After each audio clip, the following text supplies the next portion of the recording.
Last year, there were 443 murders with a firearm on the streets of this city. And 65 of those victims were 18 and under. So that's the equivalent of a new town every 4 months. And that's precisely why the overwhelming majority of Americans are asking for some common sense proposals to make it harder for criminals to get their hands on a gun. And as I said on Tuesday night, I recognize not everybody agrees with every issue. There are regional differences. The experience of gun ownership is different in urban areas than it is in rural areas, different from upstate and downstate Illinois. But these proposals deserve a vote in Congress. They deserve a vote.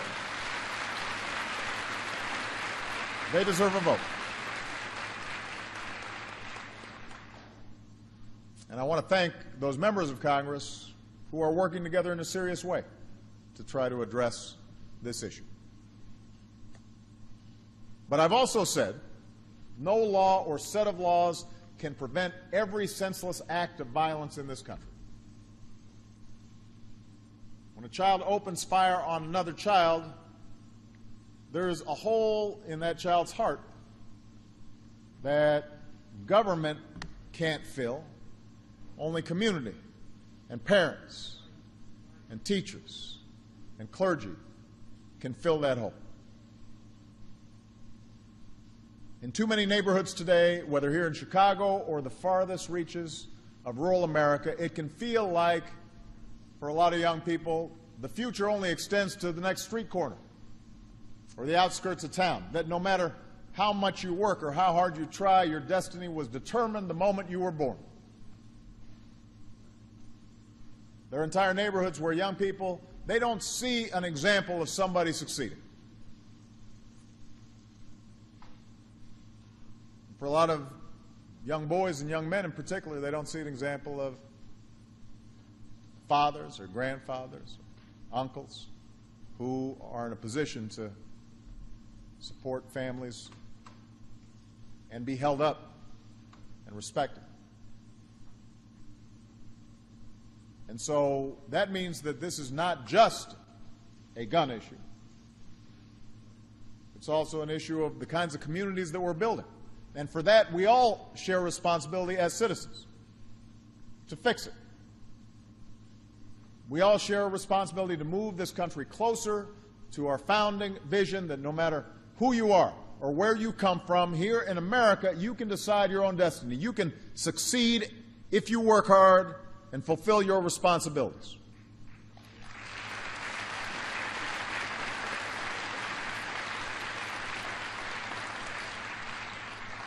Now that means we've got to grow our economy and create more good jobs. It means we've got to equip every American with the skills and the training to fill those jobs.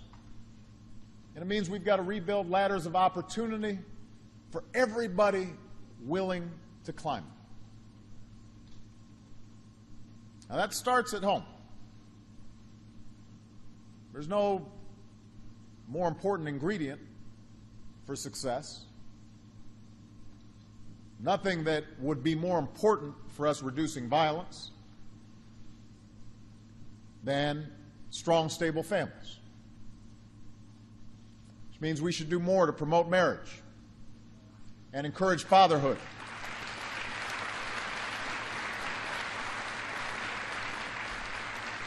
You know, don't get me wrong. As the son of a single mom who gave everything she had to raise me with the help of my grandparents, you know, I turned out okay. But I think it's, you know, so we got single moms out here. They're heroic what they're doing, and we are so proud of them.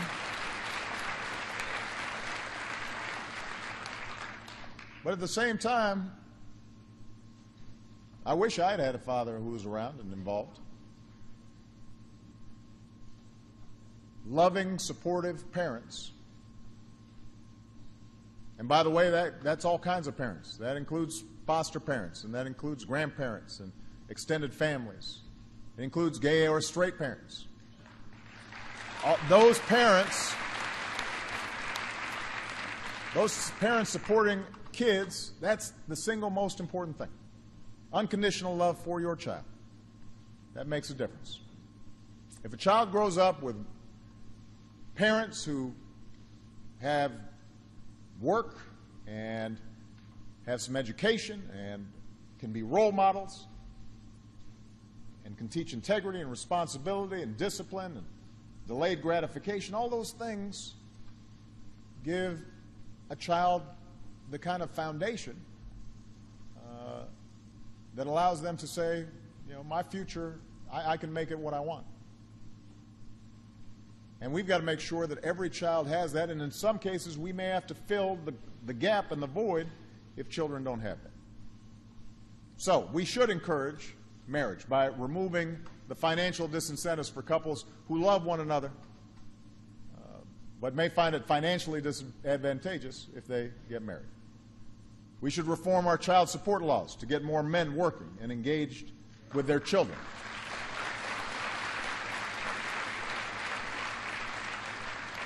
And my administration will continue to work with the faith community and the private sector this year on a campaign to encourage strong parenting and fatherhood, because what makes you a man is not the ability to make a child, it's the courage to raise one.